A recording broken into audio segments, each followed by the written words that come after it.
Hello, everyone, and welcome to today's webinar with the UC San Diego Graduate Division and our campus partners for our Grad SLAM event. And as many of you know, UC graduate students spend many years on their thesis and conducting research as graduate students. And their research is incredibly relevant to solving real-world problems. And as we look across the UC system, we have over 50,000 master's and PhD students that are really a force for the innovation and new ideas that keep California on the forefront. So being able to clearly and succinctly communicate the science behind research, as well as the potential impact that research can have on the world, is incredibly important. And the Grad SLAM event is a program that helps UC graduate students at all levels learn these vital communication skills, and also has many other benefits that we're going to discuss during the webinar today. So thank you for joining us, and we're going to offer you a preview of what we'll talk about today.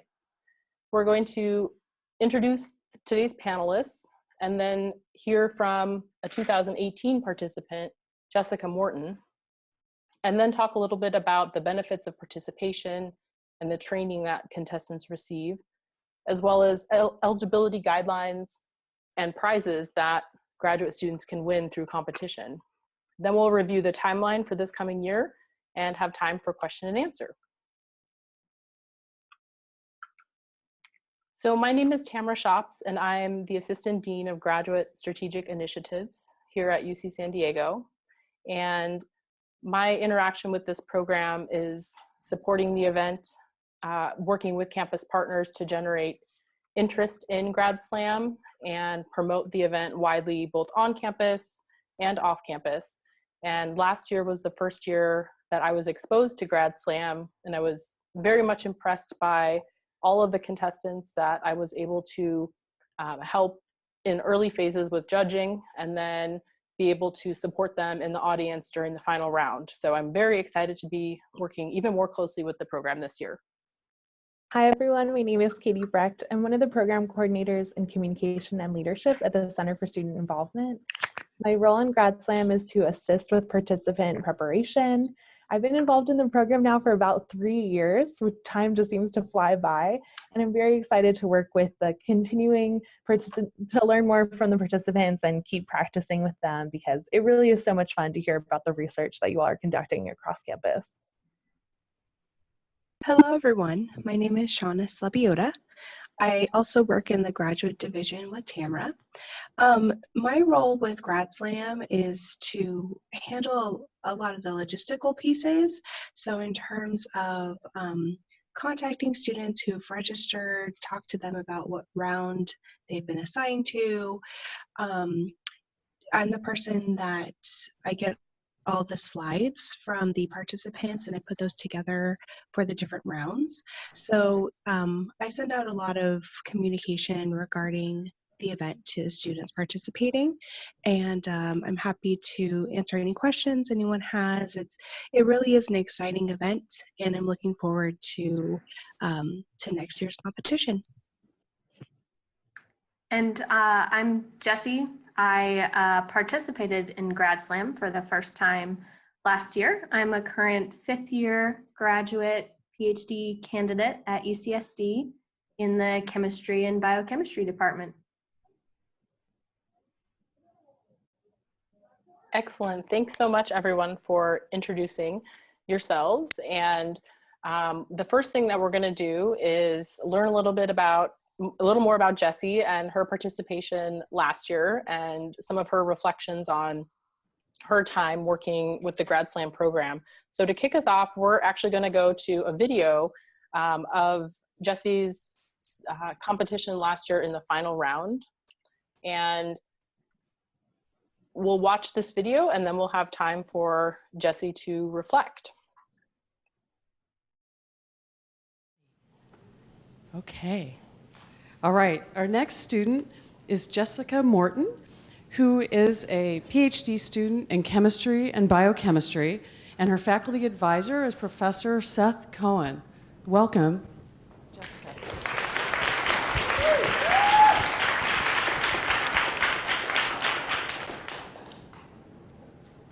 The circles on this timeline of the last 5 years represent fatalities from chemical attacks in the Syrian civil war, with the largest of these circles representing over 1,000 individuals. Chemical warfare agents like VX, sarin, or sulfur mustard may sound familiar from history books or perhaps from current events. From recent assassination attempts using warfare agents to events so recent they didn't make my timeline. Last Saturday, dozens of civilians in Syria, men, women, and children, were killed in a suspected chemical attack. Our personal protective measures against these threats are inadequate. The material protecting this warfighter in her current suit and mask is essentially identical, contains the same active ingredient as it did going back to World War I. It's composed mostly of activated charcoal, which is tiny particles of carbon with even tinier channels running through. Now, these very tiny channels act as a low energy environment for passing contaminants, like those warfare agents that I mentioned. And much like me on my couch, these contaminants prefer the low energy environment and become trapped in the channels, away from the warfighter's skin or lungs, which is great, except that not every channel in this material is the correct size to trap contaminants. So there's a lot of wasted weight, creating suits and masks that are bulky, cumbersome, hot, and over time, dangerous to the warfighter. In contrast, this material, a metal organic framework, or MOF, has no wasted space. Each metal ion, shown in green, is connected in the exact same way by long, rigid linkers, leaving identical pockets of empty space throughout the material. Each of these pockets is the perfect size to trap contaminants. And because of this, we can use much less material for the same protective effect, creating suits and masks that are lighter, more comfortable, as well as safer, because the metal ion will chemically break down the warfare agent trapped inside. And this is an extra layer of protection not afforded by the activated charcoal. In my research, I combine these fine, powdery MOF particles with stretchy, flexible plastics, some of which are already used in clothing. The plastic form-fits around the particles, gluing the two together into a usable composite that we can then implement directly into a suit or mask. I combine different particles with different plastics and test the resulting composites for strength, stability, flexibility, and how well they compare to that starting MOF. Our best composites have the same great properties as the starting MOF, all those protective properties, with added function through their flexible, usable form. We're now collaborating with a group in France, combining our skill sets. They do computational research with our experimental to learn even more about these materials and make them even better. We are learning even more about how the surface of the MOF interacts with the polymer on the molecular level, and this informs our ability to design better, newer materials. By giving our warfighters the best possible technology, we give them the best possible chance of coming home safely. And I hope that the world is safer for it. Thank you.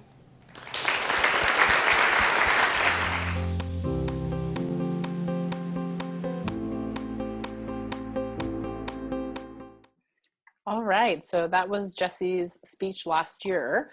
And I would love to hear from you, Jesse, in terms of what value you got out of participating in the competition, and why did you choose to participate? So first of all, I just want to thank Shauna and Katie and the rest of the team. I learned about Grad Slam through a friend of mine, Jeff Hollett, who had participated the previous year. And he spoke really highly of the whole experience and had a really great time. So that's how I decided to get involved last year.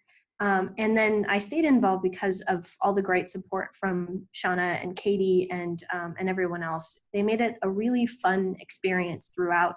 I know public speaking can be difficult and kind of intimidating to a lot of people. And I actually know firsthand from one of the other finalists, the reason she participated is because she was so scared of public speaking. She wanted an experience to improve her public speaking skills and practice and kind of get rid of some of that anxiety that she had.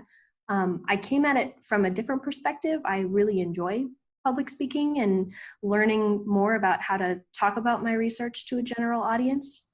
And so I found that both were really well supported. I had a ton of fun, presenting and learning better skills. And my fellow finalists who, participated to overcome their fears really, really did. So in that case, in that sense, it was, really valuable. I did learn a ton about how to present more effectively, and it's a really specialized skill to be able to take whatever incredibly complex deep dive thing you're doing in your PhD or your master's program and condense it down to the most important and most understandable 3 minutes. And I think it's a valuable skill for any PhD student, any master's student to be able to do that, whether you present it or not. A friend of mine is applying for all kinds of postdoc grant opportunities right now, and it's actually a part of a lot of grants that he's doing is a very simple sort of general basic understanding blurb about his research that he's doing, in addition to, of course, all the complex things. So in that sense, I really got a lot out of Grad Slam. I really enjoyed the whole experience, and I think a lot of my fellow finalists and participants along the whole way really did. There was a lot of excellence and a lot of skill at all levels. Even on the first round, I was really blown away at how amazing everyone's project sounded and how well everyone did. That's great. Thanks so much for those reflections, Jessie. And if others are interested in viewing videos from last year, we do have all of the 10 finalists videos up on the Grad Division Grad Life website. So people are welcome to check those out and kind of hear the scope of research and see all the different grad students and what they're up to. So thanks so much for your thoughts, and feel free to jump in as we go along in the presentation as well and share your personal anecdotes that you experienced last year. So up next we have Katie, who's going to talk a little bit about the benefits of participating. Thanks, Tamara. And honestly, I think Jessie really highlighted what I have to say really well. She kind of hit on all of the reasons why you should participate. And if you're feeling nervous and if you've had positive or negative experiences with public speaking, we're here to help you in all aspects of the process. And if I had to tell you just a few reasons why you should participate, I would tell you so many positive things that we hear from the participants. But also I would share with you that Grad Slam is a really unique opportunity to share your research with a broad audience. And that ability to speak clearly and concisely is one of the most sought after skills. And so utilize Grad Slam as a platform to be able to do that. Of course, Jessie kind of mentioned this before, but these communication skills can be used to advocate for funding, during grant proposals, at professional conferences, and honestly throughout your entire career. Along the way, we provide you with a lot of individual coaching and guidance. That's what we're here, and specifically what I'm here to do for you. We work with all kinds of folks from across campus. Specifically this year, we're looking at working with the Teaching and Learning Commons, University Communications, the Theater Department, as well as what I do at the Center for Student Involvement to make sure that the experience is really, really grounded in and making sure that we're providing lots of support for students along the way. Of course, as a result of speaking on the platform that is Grad Slam, your research is going to be received by this general audience. That can lead to a lot of things, right? This increased awareness can lead to collaboration. It can lead to additional funding. It can lead to just a fun conversation. You name it. Really, the opportunities are endless with sharing your research. I think, too, one of the coolest and most unexpected benefits that we've seen has been this personal connections and camaraderie between the participants. The students really enjoy working with one another, sharing their experiences, giving feedback. And although it's a competition, at times it really does not feel like that because it's so much fun. And yeah, the last piece is honestly, it's going to be a challenge, but Again, we're here to help you along the way, and I promise that it will be rewarding. That's awesome. Jessie, were you inspired by anything she just said, or have any personal stories or memories of maybe a challenge that you faced and overcame, or personal connections that you made over the last year through Grad Slam that you want to share? Yeah, I definitely had a lot of fun interacting with the other participants, the other finalists, especially because so at least one of the finalists I was actually in the first round with as well. So I got to kind of see how her talk evolved, and she was, of course, amazing from day one. I think she was the third place from last year, and yeah, so just very inspiring. And as far as like getting the program, getting your research noticed and things like that. My friend Jeff Hollett was able to participate the year previous to me, and I think through Grad Slam met someone who connected him to, sort of down the line, it resulted in a lot of his research being noticed in a very big way. So he saw some really direct benefit from Grad Slam to his actual research, as well as all the intangibles of having a great time. Awesome. Thank you. Do you want to talk a bit about the training, Katie? Of course.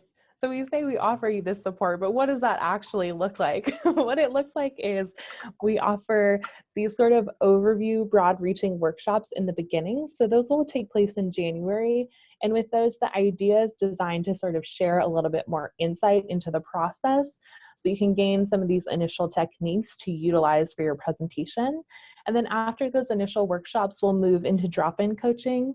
Something awesome about drop-in coaching is that it's sort of similar to office hours in the sense that we'll offer it before each round, and you'll come in.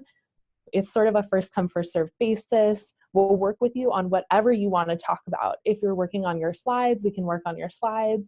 If you need help with delivering your speech, we can help you with that. We can help you talk through a metaphor. We can help you talk through anything that you're struggling with. It's really individualized to you and what you need. And the last thing about the individual sort of drop-in coaching is that it happens in the spaces where the events take place. And so it's a really good way to practice in an environment that will be similar to the competition. And if you come, you can expect to sort of learn, you can expect to listen to other people. And of course, we want you to share your talk, because the best way to practice and the best way to get better is to keep giving your talk in front of other people and getting feedback and thinking about the best way to go about it. So that's what you can kind of look forward to. We'll have a lot of overview workshops, and then we'll move into the drop-in coaching, which is more individual. And something that's nice is that the participants really help one another. If there's something that they notice, I encourage them to speak up and to share their opinions, because it is a learning process, but it's a shared learning process. And that's kind of what the training will look like. And the most important thing to remember is that we're here for you. If you can't make it to drop-in coaching or the workshops don't work for you, let us know. We're happy to work with your schedule to really fit whatever your needs are. That's great. Jessie, did you engage in any of the workshops or the coaching last year? Yeah, not as much as I should have. I had scheduling issues with a lot of the initial ones, but before the finals, I was able to go to a couple of the drop-in coaching and the personalized coaching in the actual space, and it was so helpful. Something I hadn't thought of at all prior to this training was where my body was in space and what my hands were doing. And it's kind of a big part when you're in front of people. And so Katie, and unfortunately I can't remember her name, but one of the other consultants were really helpful in helping me sort of still myself and then move deliberately around the stage. And I think it really added a lot. So some very tangible benefits from that, in addition to getting to hear the other finalists talk and sharing ideas about how to make all our talks better. Awesome. Thank you so much. So up next, we're going to hear a little bit more about eligibility and guidelines, and then looking towards next year. And if Shauna wants to jump in and tell us a little bit about that, that would be great. Thanks, Tamara. So in terms of eligibility, the great news is that all current UC San Diego master's and doctoral students are eligible. I do want to make a little note here. This includes students from joint doctoral programs. So some of our JDP students may not enroll at UCSD, but as long as you're a current student in the program, you're still eligible to participate. So please keep that in mind. As we've mentioned, the participants have 3 minutes to do their presentation. And we will have a timer that will be set up so that you can see how much time you have left. It will be visible to the presenter. And something to keep in mind is the timing begins once you engage with your audience. So this may actually not be when you start speaking. It could be with a hand clap or a gesture or something that starts to, like a clip that starts playing on your slide. Then we would consider that to be engaging with the audience, and that's when the timing begins. So just keep that in mind. If you have specific questions about your presentation, I'm happy to go over that during one of our prep sessions. But just something to keep in mind as you're thinking about how you want to start your presentation, how you want to organize your talk, is that the timing does begin at the time that you start to do something on the stage. So we do say that students have 3 minutes. I know this is a little bit vague to say that students may be penalized for finishing early or late. And the reason I say that is because we get stricter on the timeline as we go through the rounds. So in the preliminary round, if you are early or you're a little late, it's not as much of an issue. But you better believe that by the time we get to that final round, that you need to have the timing down to a T on your presentation. So again, I know I don't have specific like 5 seconds or 10 seconds at the moment, but we can kind of go over that before the individual rounds so that you have a sense of the play that you have in the timing. And then in terms of collaborative research, we all know that students work in lab groups, they're working with collaborators. You just need to focus on what your specific contribution to the project is and be able to talk about that. And again, if you have specific questions about this, we can go over it while you're preparing. But just keep in mind, the focus should be on you and your work and how you're contributing to the overall project. Jesse, in terms of the timing, did you have any challenges kind of staying within that 3 minutes, or is that, yeah, what's your thoughts on that? And did you see your peers really struggle with that, or is that something that by the time you get to the final round, you're kind of like, yep, we've practiced this. I know what I'm doing.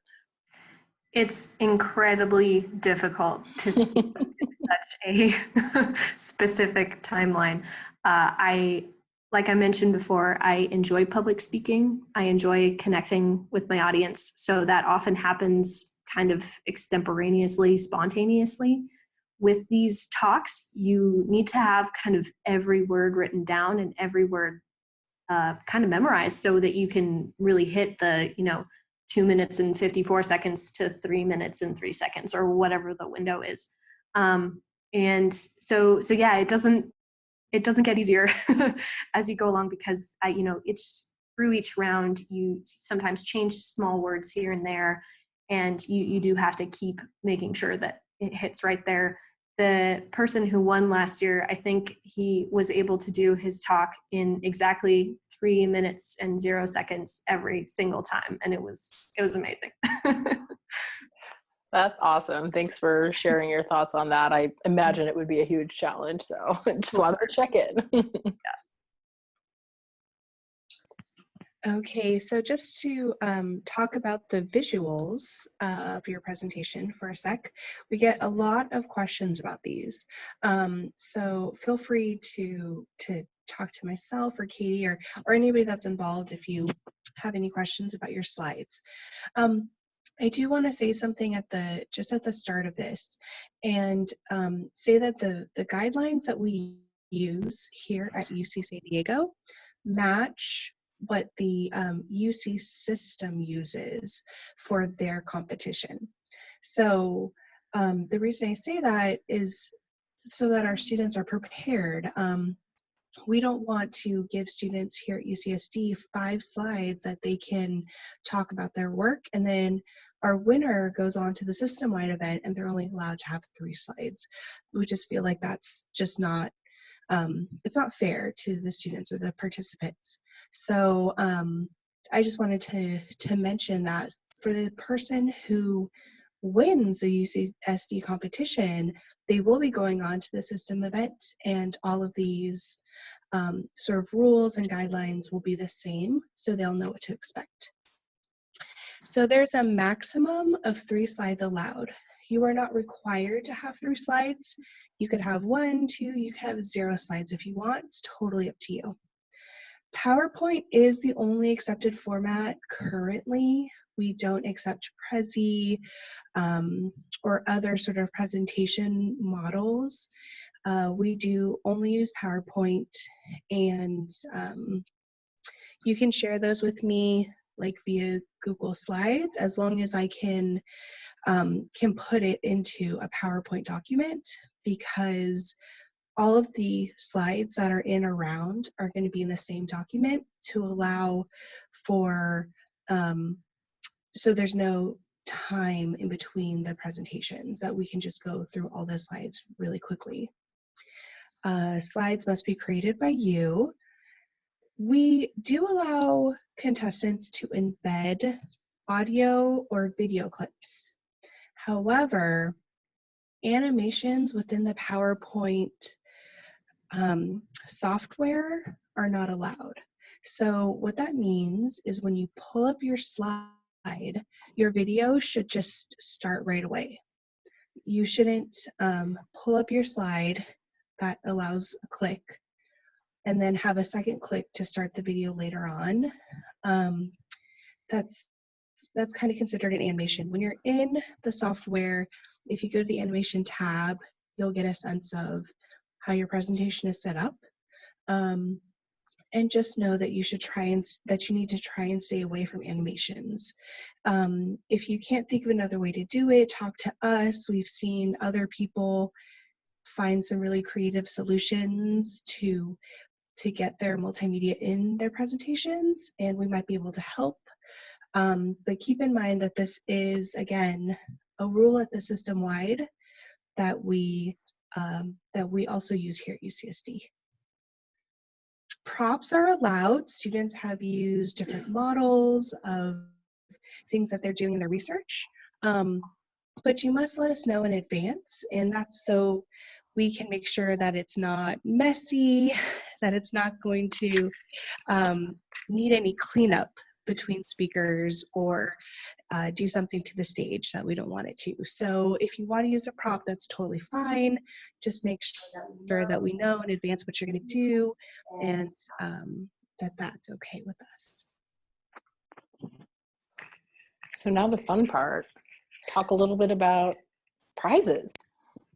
Yes, so we do have a lot of prizes for taking place in Grad SLAM. Just for being in the preliminary rounds, we have small little gifts from Grad Division. It could be a mug, it could be a USB stick, a notebook. We have different fun little things that we give to everybody who participates in the competition. If you go to the semifinal round, then we typically bring 20 people to the semifinal round, and all 20 of those people will get $100 just for having made it to the second round. When we get to the finals, then there's definitely the opportunity to make some money here. So for the people who, for our finalists who participate in the finals, you will definitely get $500. If you place in the competition, if you're in third place, you'll actually get $1,500. Second place gets $3,000, and first place gets $5,000. So for the first place winner, it's definitely an incentive to get in there and try and win the first place $5,000 prize. And we do this because we really want to encourage people to participate. And we really want to hear from our students, and we know you're doing great work. So this is kind of an encouragement, but it's also a thank you as well to our students who participate. So yay. All right. So let's think ahead to this coming year. And Shauna, can you talk a little bit about our tentative timeline and dates that people who are interested should be aware of? So we have an interest form that's available online right now, I believe, on the Grad SLAM website. So I would encourage you, if you're thinking about participating, to fill out the interest form. The registration is going to open during that first week of January. So basically after the campus closes for the holidays, we'll come back, and that's when official registration will happen.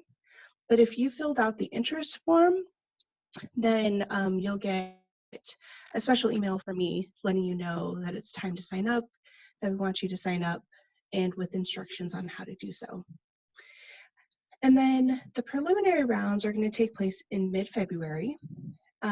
Anybody who signs up for the competition will take place in the preliminary rounds, as long as we get your slides, and you'll be assigned a certain round. So the rounds are in 2-hour increments. So you'll be assigned a round. The order of speakers is actually not given to participants ahead of time. So when you get to your round, you have to be prepared. You could be the first person to go. You could be the 10th person to go. You don't know until you get there. So that is, and those rounds take place over generally about 3 days in mid-February. And so again, you'll be assigned a time, you'll know ahead of time where you need to go and at what time, and then just be prepared to give your talk. The semifinal round will be in March, and again, we take about 20 students to the semifinal round. We split them up between a morning and an afternoon session generally, so that we have 10 people in the morning and 10 people in the afternoon. The final round will be Thursday, April 11th, and that will be in the evening from 5 to 7 p.m. Here on campus. And then for the UCSD winner, the system-wide competition will be on Friday, May 10th, and that will be in Northern California, most likely San Francisco. All right. Well, I look forward to this year's competition for sure. Jessica, do you have any other thoughts in terms of kind of when you worked your way through those rounds? Were there any insights that you gained along the way, and maybe even talk a little bit about like your own personal growth from kind of, if you think back to the preliminary rounds and then the final round, like maybe what stood out to you about as you go through that process and being able to measure your own growth? Yeah, it was pretty fun and informative to me from the outset. But as I went through the rounds, just the tremendous level of excitement from my fellow participants, and this real skill level, and the incredibly interesting projects that I was able to hear about through Grad SLAM was, I think, one of the most rewarding parts of it. And from the first iteration of my talk, I think it got better and better each time as I figured out, what people were interested in hearing about. After each round of judging, the judges are able to give you a little bit of feedback, and so I was able to incorporate some of that to make my talk better each time.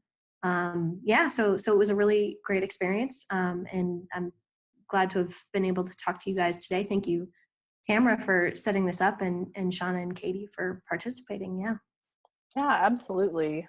Anybody else have any last kind of words of wisdom as we are encouraging students to apply this year and to participate in the program?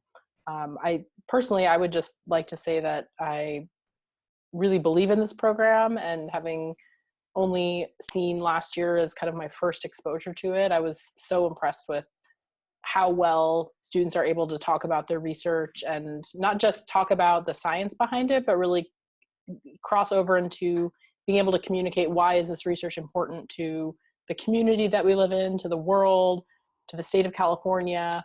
And those are conversations that I think are really important to think about as you start to think about next steps after you graduate from your PhD or your master's program. Is as you go out into the world, how are you going to talk about your time here, and how are you going to be able to maybe make an impact through legislation or policy in the community that you live in, and make sure that that's informed by research, and that it's, you know, policy that's really data driven, and that can make a difference in the community. So those are just some of my thoughts. I think it's a fantastic way to really bolster that communication skill set while you're here as a student, and something that you'll carry with you then forever as you know, a citizen out in the world.